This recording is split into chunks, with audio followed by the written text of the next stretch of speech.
So, on this first episode of Journo Talk, we have with us one of the senior most reporters to cover Indian aviation for more than 2 decades, Mr. Ashwini Fadne. And thank you, Ashwini, so much for accepting the invitation. Let me be very honest, you were on the list, but not first on the list. I did a couple of interviews already, and most folks I spoke to said that this series should start with you because they've looked up to you and actually seen you cover when they were learning. So I thought, yes, I should start this series with you. And thanks a lot for accepting and giving time to record this conversation. Thanks a lot, Ashwini, again. Thank you so much, Amir, for those kind words. Great. So let us begin and start. Of course, I know you've been there for 2 decades or so, right? I would really want to know what and when you moved to journalism and which year was that, and I yeah. completed my master's in international politics in 1989 from the Jawaharlal Nehru University, and immediately after that moved to journalism. Had a very short stint with Time Life News Magazine, the American news magazine. Then moved to India's only Sunday newspaper, Sunday Mail, and then joined the Hindu group on 3rd September 1990, where I remained till April 2021. Wow, that's a long journey, and I think very long with just one newspaper or one group, right? Yeah, that's close to 32 years with one organization. Interesting. And what got you to journalism? I mean, I see you studied things closer to this, but journalism would have been a lot different at a time when you entered this field. Yes, yes, yes. At the time when I entered, it was a very different world. There were no mobile phones. I was a cub reporter or a fresh reporter. So I started with covering fires. I started with covering crime. I started with covering local elections, and this is the time when the Mandal agitation was ongoing in Delhi and outside the All India Institute of Medical Sciences. Um, People were sitting on protest and blocking the way. And I still remember the goodwill and sympathy which people had for us reporters because in trying to remove the protesters who were blocking the traffic, the police would use water cannons. And these people who were living nearby would take us from inside the colonies to the spot where the agitation was taking place. And I remember one old lady telling me that, Beta, the power of the pen is much, much mightier than the sword. You should write against all the exploitation that is taking place. And even though this is a good 33 years or 32 years back, those words still ring in my head that a reader can give you that kind of confidence in the work that you're doing. Very interesting story, Ashwin. So, no, you referred to this reporter covering fire and crime and so on. That's the typical image which is created in movies for a reporter. Kurta पहन के झोला लेके हाथ में diary pen लेके चले गए.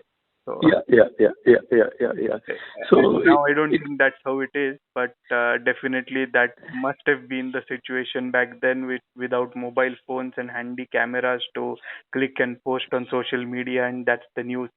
there was no social media at that time. There was no social media at that time. Yet word spread fast by word to mouth. And one person would tell the sales, and there were landlines, and people would call up each other and say, "This is happening here, that's happening somewhere else, and the protests are taking place here." It was all by word of mouth. Interesting. And then that's difficult because you don't carry your landline along, so you have to get it Yeah, yeah, yeah, yeah, through yeah. some way and report with the Coinbox phone and STD, ISDP. Yeah, yeah, yeah, yeah, yeah, yeah, yeah, yeah. No, Right. but then it's incredible you should be talking about this because all media people at that time were given telex cards, which allowed them to go into any general post office in the country, and you could send your story at 1 paise a word. Now, can you imagine in Wow. 1990, 91, what, I mean, 1 paise meant nothing at that time, yet those are the rates that were being charged. And from that time to now, where you can punch your story on the smartphone and you can make videos on the smartphone and you can get onto Twitter and other social media sites, and everybody around the world gets to know it in a fraction of a second. It was a very, very different era and a generation at that time. Very interesting story this. So you had a background in journalism in your family, or you were Yes, the first one to step? my father was the diplomatic he retired as the diplomatic correspondent of the Hindustan Times. But that was not the reason I decided to go in for journalism. Yeah, but at least Um, you've seen somebody, be in this field and see this field closely. You had some knowledge about this field before getting into it. yeah, so to give you a little bit of background, I mean, I come from a very different kind of a family because my mother was a professor at the Jawaharlal Nehru University, and I did not get into JNU because of her, but it was an entrance exam, and I qualified in that. Um, and we were brought up in an era where if you wanted money to go and buy books, there was no taboo. If you wanted to go and see a play, there was no taboo. But um, at that time, my parents used to frown on me asking them for money to go and see a movie because they said, no, no, all that is decadent stuff. You just concentrate on enhancing your brain power, on your writing skills, on developing yourself as a human being. Right? So, no, quick question. If not journalism, then what would have been your alternate career? See, I tried to get into the aviation line, Mm-hmm. but I interviewed with an international airline in the 90s, but somehow that didn't work out. And then I mean, I was 22, 21 or 22, and it was a big kick in life, if I could use the word, um, to get a job which in 1989 was paying 5,500 rupees, and that too working with an international magazine like Time. It was a big, big high for me at that time. And from there to move on to the only Sunday newspaper that was going at that time, Sunday Mail, which had been started by the Dalmias. It's been the career has been all about highs. Nice. And the Dalmias had their own aviation connection back in time. That was in the before 50s, in 50s. Right, right. Yeah, yeah, yeah, yeah. But Do they you? were not Yeah, they, sure. Go they ahead. were not in aviation when they set up Sunday Mail. Right, right. I mean, those were the times when there was only one airline after nationalization, so there wasn't any scope. That's right. That's right. Right. That's right. So, always been in Delhi. Your education has been in Delhi and so on. Yes, yes, yes. So my education, I've been born, brought up in Delhi, and I'm currently living in Delhi as well. Always So, closer to the corridors of power. yeah, literally, literally, literally. Right. Interesting one. So, in this journey from covering fire incidents and protest and whatnot, how did you move to aviation? What is the story behind this? So basically, I'd always been interested in aviation. And even in 1990, when I joined the Hindu group, I would report on incidents at the airport, flight delays, bird hits, um, lost baggage, and things like that. Um, then in 1993, the Hindu group decided to launch an economic daily called Business Line, which is still going on. And I decided to move to journalism, to economic journalism. And there, I joined them in October 1993. Um, the newspaper started, Business Line started coming out in January 1994.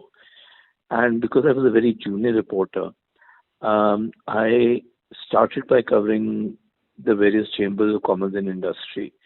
So it was PhD Chamber of Commerce and Industry, Federation of Indian Chambers of Commerce and Industry, Confederation of Indian Industry, and then the SCH Chambers of Commerce of India.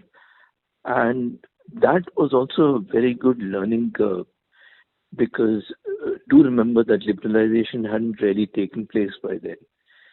And all these bodies um, used to basically be able to put pressure on the government to lobby for one um, sector of society, of industry or the other. And those people were more than willing to talk if they saw you making an attempt. And one was young, one was enthusiastic, and one would get great stories out of that. So this is a time when detente was taking place between India and Pakistan, and this is the time when cricket diplomacy, if I can call it that, was launched. And I still remember all the chambers decided to send their representatives to Pakistan via the land border to watch the Indo-Pakistan cricket match. And that is something that's etched in my mind because um, everybody talks about the bad relations. And here, track 2 or track 3 diplomacy was being used to try and mend fences between the two countries. Interesting, interesting, right? So it was a mix of luck and choice that you made your way to aviation, and not a specific incidents which got you to cover aviation. No, see, in journalism, it doesn't function that way. In journalism, um, you're jack of all and master of none, literally. So you are given beats, but you are given beats at uh, a much advanced stage of your career. So after covering the chambers, I moved to start covering the Ministry of Food Processing. Then I moved to start covering um, the Ministry of Defense, Ministry of External Affairs, and alongside they said you also cover civil aviation. And for me, it was literally baptism by fire because I was given charge of sole charge of covering civil aviation for the Hindu Business Line. Um, Literally a few months before December 1999, when the hijacking of IC-814 took place. And I call it baptism by fire because I was a young reporter who was trying to tackle stories about something as big as a hijacking. But through sheer hard work um, and the goodwill of the people involved in the whole thing, one was able to do it. And I mean, it was a very serious incident because one life was lost and the Indian Airlines aircraft um, flew to many places, including Pakistan, Dubai, and then Kandahar finally. Um, but um, there were some light instances of that very serious incident as well. Like, um, um, thanks to hijacking, the hijackers had released some of the passengers in Dubai. And at that time, it was decided that the then Civil Aviation Minister, Mr. Sharad Yadav, would fly in a special aircraft and bring them back. And look at the goodness and the close relation that exists between Dubai and India. Um, the ruler of Dubai opened up the Dubai duty free to all the passengers who were there, and they were allowed to buy whatever they wanted in Indian rupees. So, as you can imagine, in 99, when you were allowed to take out very little foreign exchange, and since this flight was hijacked from Kathmandu, where Indian currency is a legal tender, it worked out to be a big bonanza for them. And the other thing I remember was that it is said that the hijacking saw Sharad Yadav, who had been a member of parliament for um, several decades even then, make his first trip abroad. He had never traveled abroad before. He was sent on that special aircraft to get back the people who had been released by the hijackers in Dubai. Wow, that's a story. That's a story in itself. Totally, totally, totally. Right. So, no, back in the day, how was it? Today it's very easy, right? If I have to just find out something on when did this happen the last time, I can do a quick search online. I will get couple of news articles with dates, information, whatnot. But you are talking of an era where you would have to actually look after the cuttings which are done in your offices, or look in your personal collection to search for when this happened the last time around and how it was. I mean, today I can just go, you're taking the case of hijacking. On one click on Wikipedia, say you'll get everything on all the hijackings. But in a typical story, when you write that what happened last time, how it was tackled, how would you actually get that information? So at that time, you had people um, whose memory was as good as Google, and you could either call them up or you could go and meet them, and they would give you an entire running commentary of most things connected with aviation in the earlier period. And that is what would save the day for most of us, because there were people you could reach out to who would tell you that earlier the hijacking Indian Airlines was hijacked in this month. These were the number of people there. It ended peacefully, or the one before that was hijacked in this year. It was this aircraft. There were that many people. It lasted for X number of days. They all had that in their fingertips. And since there were no, I mean, there were very few computers and Google and things like that were not there at that time. Um, People relied on their memory. Now, and I don't mean this in a bad manner, in a bad fashion. Now you don't even remember phone numbers. You probably have to go and click on your numbers, contacts on your phone to get the number that you're looking for. But in those days, people remembered things in their mind itself, and they had razor sharp memories. Absolutely. I agree with you on this completely. Right. So thanks a lot for enlightening us on that. Now let us move to a next section in this discussion. No, you went into aviation, starting with covering the IC-814 hijack itself. You talked about Sharad Yadav. That's a long, long time ago, and so many things have changed in the Ministry of Civil Aviation since then. So Any particular interview you remember which was the most or which still remains the most memorable one for you? I'm sure you would have interviewed a lot of civil aviation ministers, secretary civil aviation, CMD, so many of them. So, any which you can share with our listeners or some interesting anecdotes on this? Sure, sure. Amir, if you don't mind, um, can I start with a simple thing? Like when I started covering civil aviation in full time in 1999, um, there was no pass required to get in. There was nothing. I had a scooter at that time, and you could drive your scooter right into the Ministry of Civil Aviation, Wow. literally unchecked, literally unchecked. Now, uh, the ministry has expanded. There's a huge driveway which you have to drive through. Before you're allowed to enter, you're checked, and then you park your car in an extended parking lot because now most people have cars or vehicles. And then before you can enter the ministry, your pass is again checked.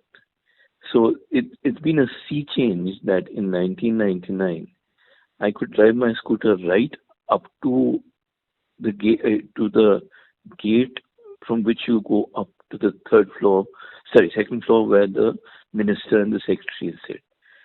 But now there are two checks before you reach that stage itself. So this is just to give you how things have changed. And you were talking about interesting interviews. Um, there've been lots. I can remember quite a few. One was um, this is during Prime Minister Vajpayee's second term. I had gone to the Ministry of Civil Aviation, and I got a tip off. I won't say from whom that Boeing had sent their global representative. I still remember the name, former ambassador to India called Thomas Pickering, who was then representing Boeing. Mm-hmm. And as luck would have it, um, I waited about half an hour, 45 minutes, and who should I see except for Thomas Pickering?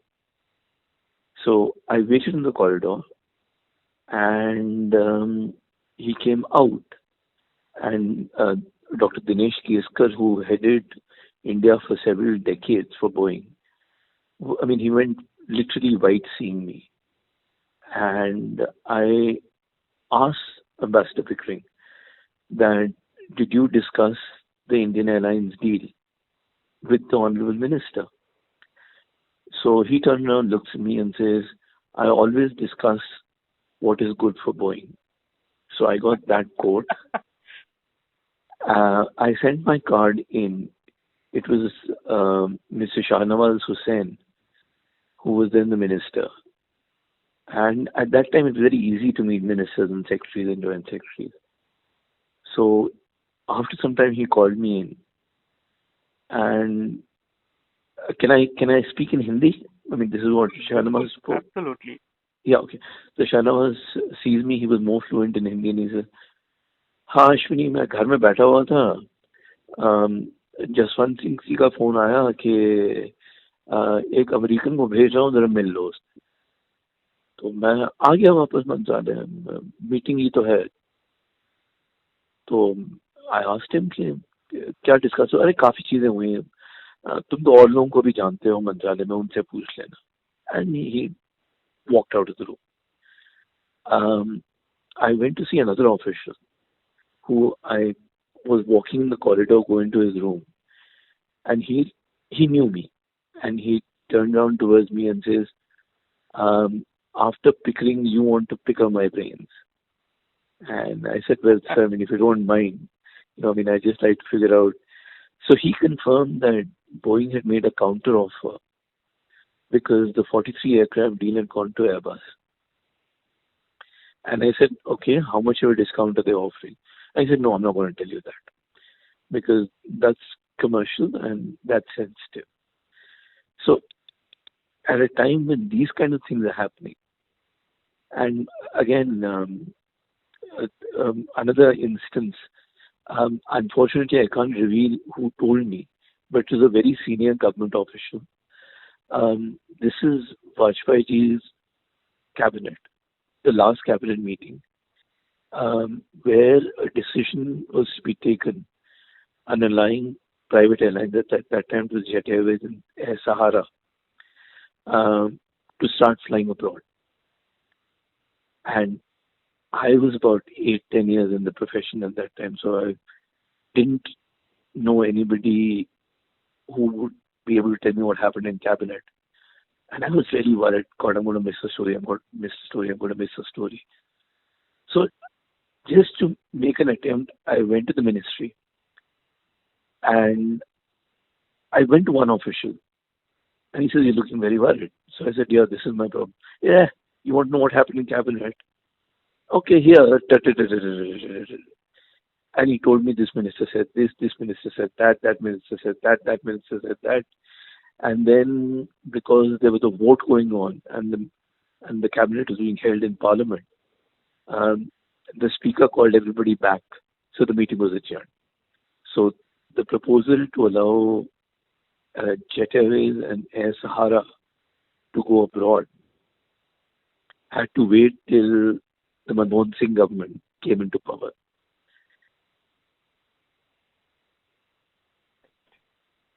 Good insights for listeners. Absolutely. And I'm sure you would have done many such interviews and found or interacted with many such people over the last 20 years or so. Yeah. Absolutely. So, any interview which was the most difficult one, either getting information or the person was being difficult or getting Yeah. Again, internet had just come in. I don't unfortunately remember the year. I had been told by industry that the late Sir Maurice Flanagan, who was then the chairman of Emirates, or the CEO, president of Emirates, was flying into Delhi and would be staying at the Oberoi, and that he was going to take a car and go to Agra because there was a CIA conference. And this is the time when the first disinvestment of Singapore Airlines was, not Singapore Airlines, Air India was taking place. And eventually Singapore Airlines tied up with the Tatas to bid for Air India. And since I got the tip off, I remember sending emails to the late Sir Maurice Flanagan, almost for a month. There was no response from the man. But hats off to him. Somebody told me that he's arriving on such and such a date and he'd be staying at the Oberoi. Hats off to him. I called the Oberoi landline and they connected me to the late Sir Maurice Flanagan's room. Wow. And he agreed to speak. Okay. And he agreed to speak.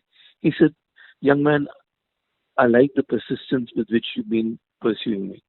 So I said, no, and thank you for those kind words.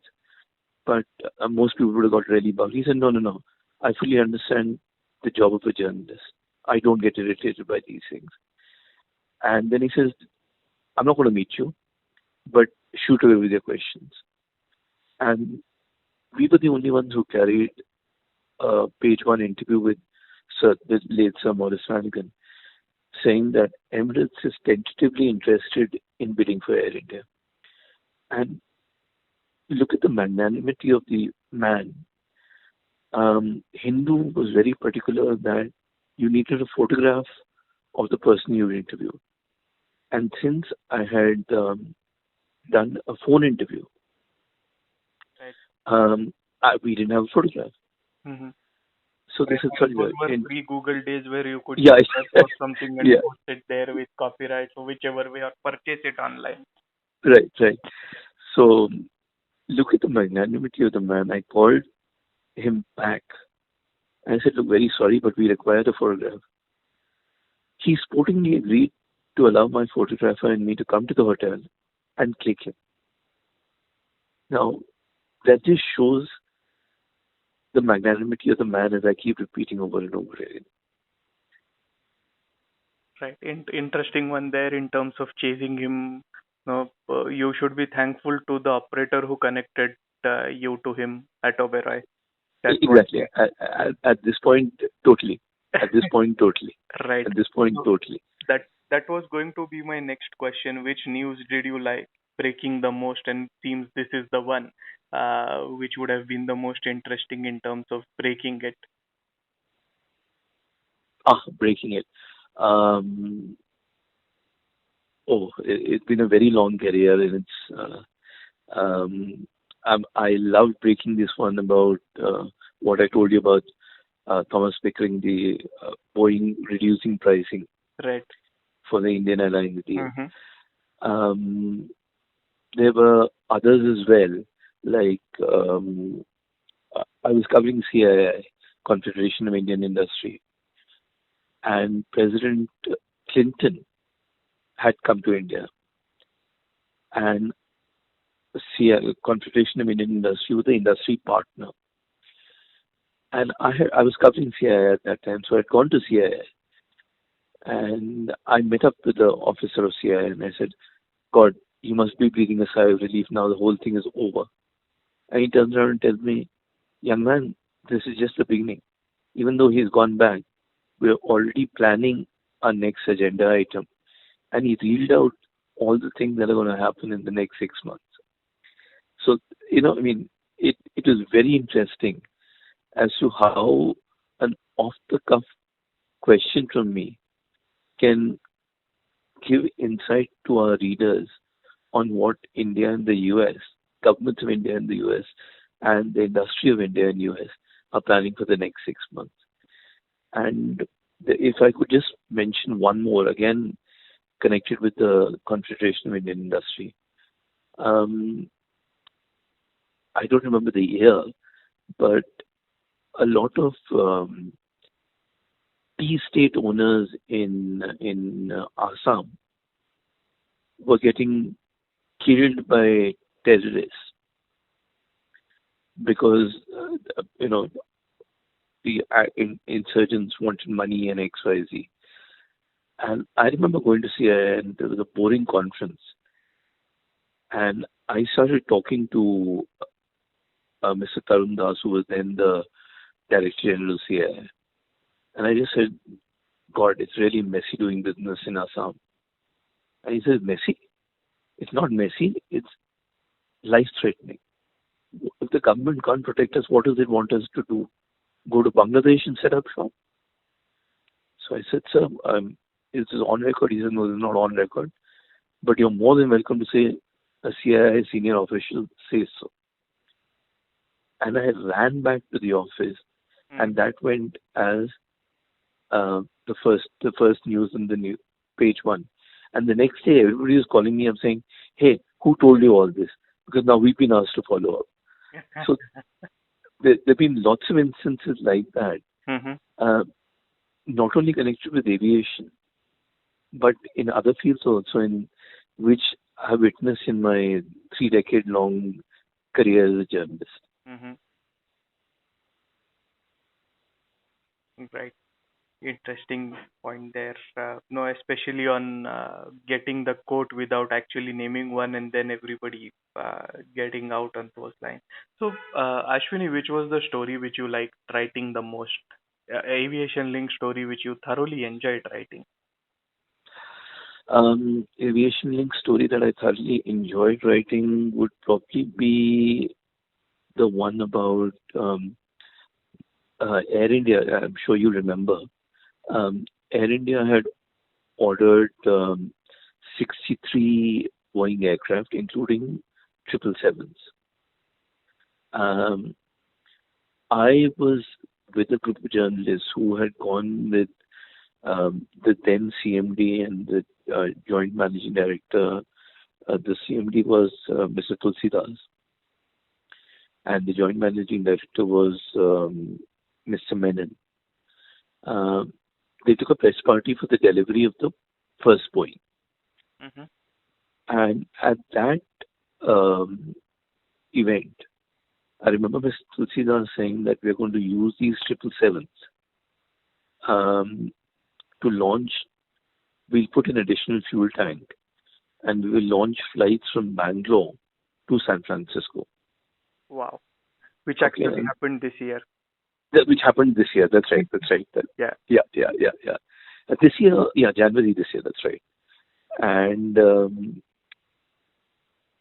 this must have been about 2006, 7.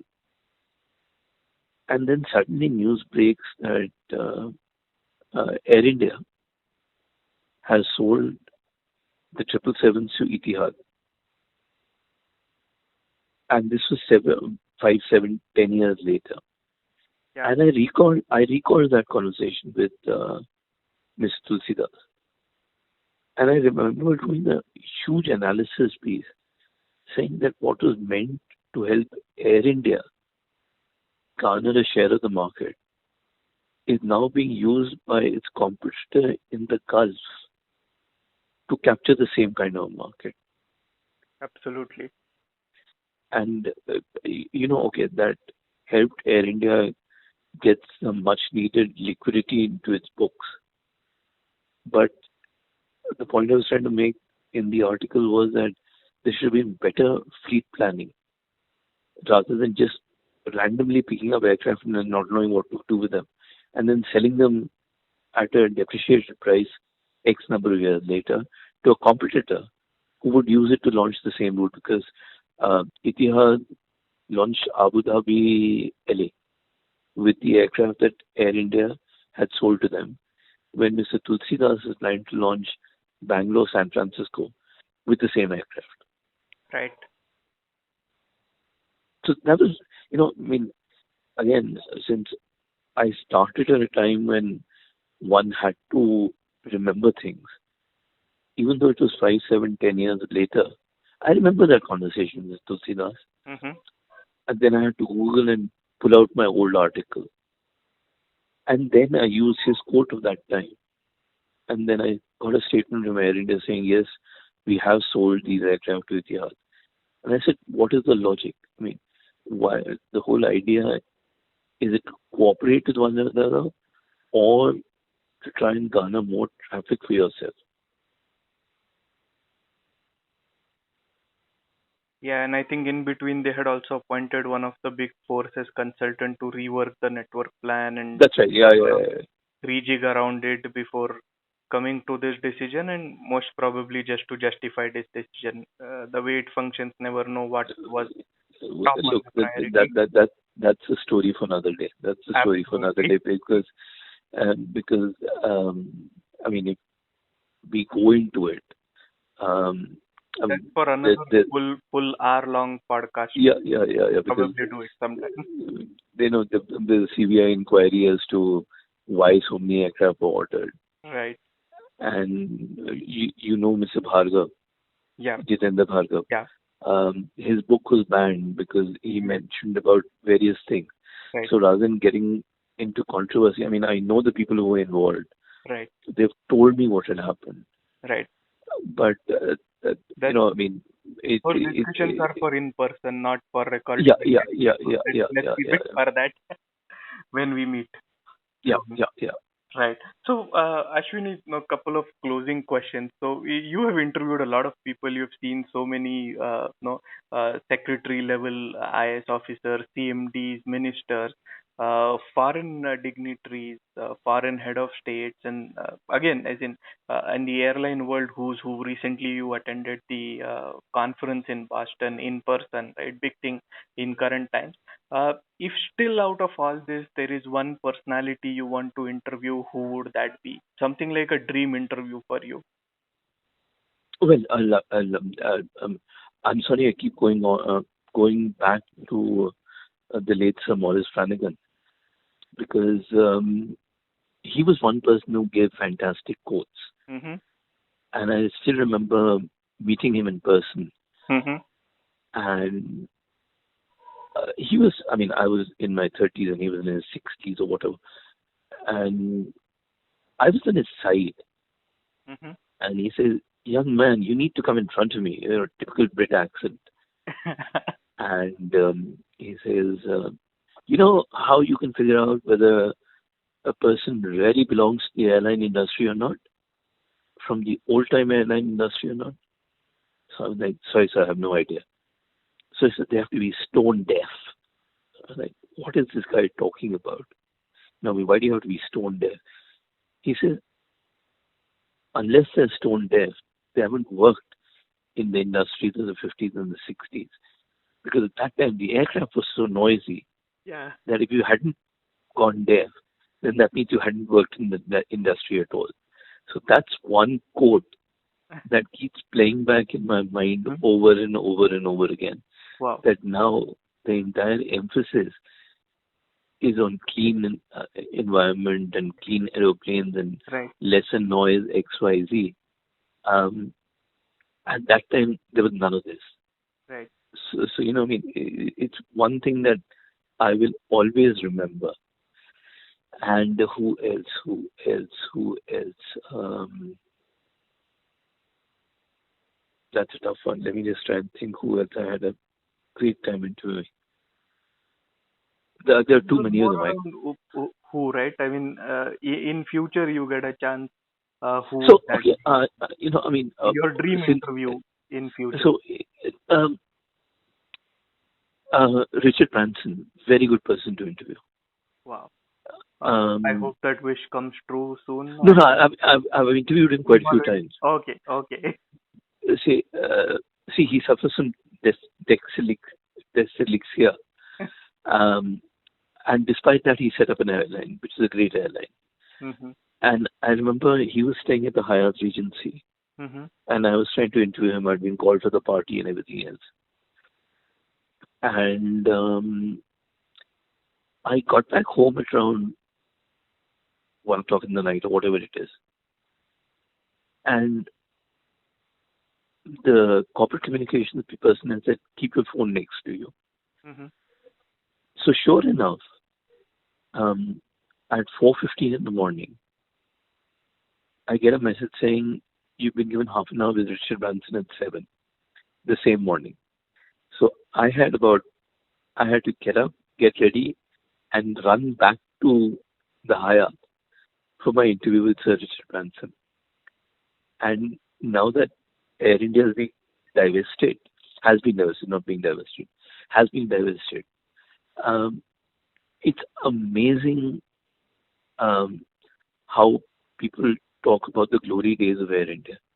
Um, Sir Tim Clark, the current CEO or president of Emirates, um, told me that it's a great airline, and he remembers being pampered as a child when he flew to see his parents. Yeah, I mean, Um, I enjoyed reading that article of yours where uh, Emirates is seeing a threat with Air India being privatized, and also him talking about his childhood days with Air India and the glory of Air India. It was a treat to read when Thank you, thank you, it thank came you. out after your no, you took that interview with him. Yeah, yeah, yeah. And I don't know how much time we got, but just one last thing. Sure. Right. Um, I don't remember the person's name. He was the Star Alliance um, corporate communications head, and he told me a fantastic story about Air India in the mid to late 80s.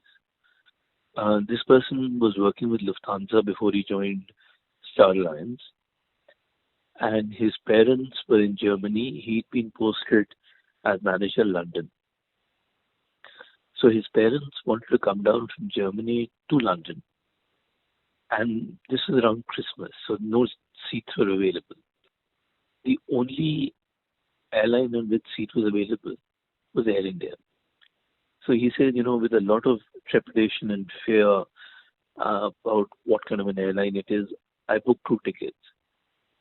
And I was waiting at the gate to receive my parents at London Heathrow.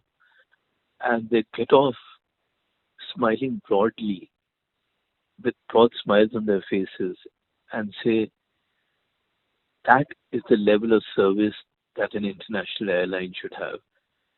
you really need to try and practice that. Now, he was totally stunned because he was representing Lufthansa at that time, and he had bought the ticket on Air India to fly between Germany and UK London with a lot of fear in his mind as to I don't know what they're going to get into. But it just floored him, and they after that always wanted to fly back on Air India. So it till the 80s at least. Um, Air India was a very good airline with emphasis on service, emphasis on food and drink, emphasis on seats and everything else. Absolutely. I mean, I have not flown Air India back then. Of course, I my first flight with Air India or Indian Airlines was probably in the 90s and definitely not international.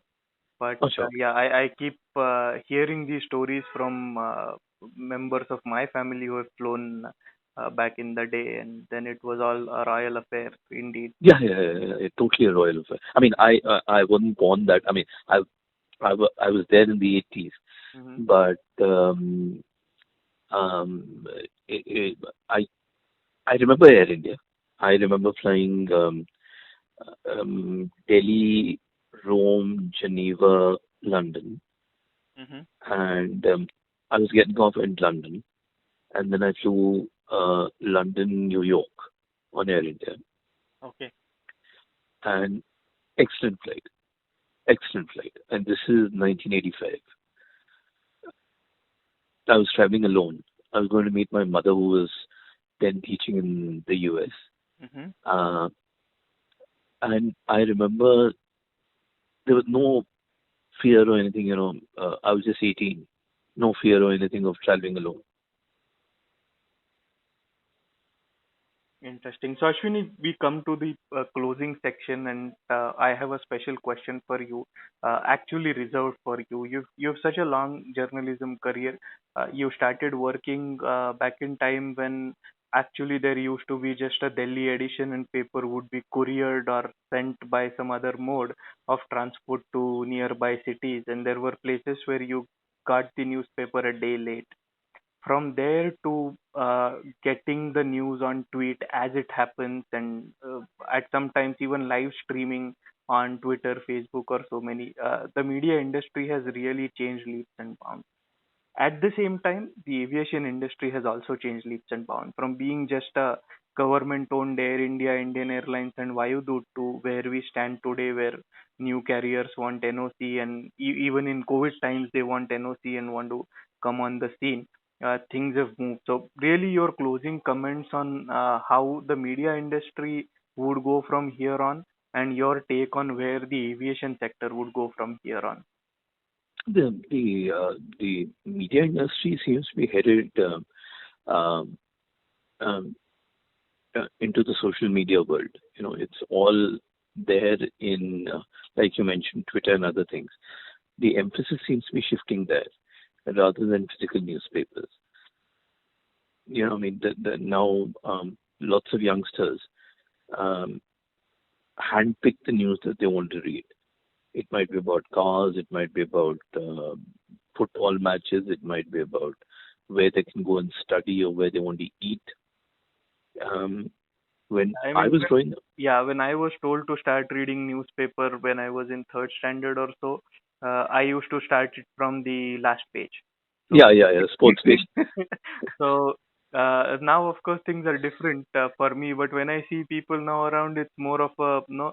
There is no page. It's a Yeah, selected. yeah, You yeah, can just set up custom alerts, and yeah, yeah, people yeah, just yeah. don't bothered about anything else. And there was That's a correct. time when I would at least have a look at everything but read sports. Of course, that changed a lot later to an extent where today I don't read sports, unfortunately. But yeah, it has come to a point where people are just pick and choose mode. They just Yeah. don't even want to glance over other things. Yeah. And I mean, see, I must say, I'm very blessed to have been in journalism um, at a time when the Soviet Union collapsed, um, the wall fell, EU became united, In India, uh, private airlines were allowed, private airlines failed, um, private airports have been allowed, the Air India has been sold, uh, uh, and now post-COVID, we're seeing a bounce back. I mean, we are already at about 3 lakh passengers a day. So, it's been the entire spectrum, and that's why I say I'm been very blessed to have been to have seen so much in a career spanning 30 years. Wow, that's quite a bit. I think I can relate the Berlin Wall incident with Air India. Like, not many believed that the wall could fall. I think Yeah, not yeah, many believed that Air India could be sold. So yeah, yeah, that's yeah, where yeah, we yeah. are. Both things have happened 30 years apart, but yeah, that's where we are. So thanks a lot, Ashwini, for Anytime, agreeing to be anytime. a part of this. It has really been insightful and wonderful to talk to you and understand. And there couldn't have been a better first episode of this series where I'm talking to a lot of journalists with the idea of understanding how people got into journalism, the way things are moving, and how they cover everything. Thank you again from the bottom of my heart for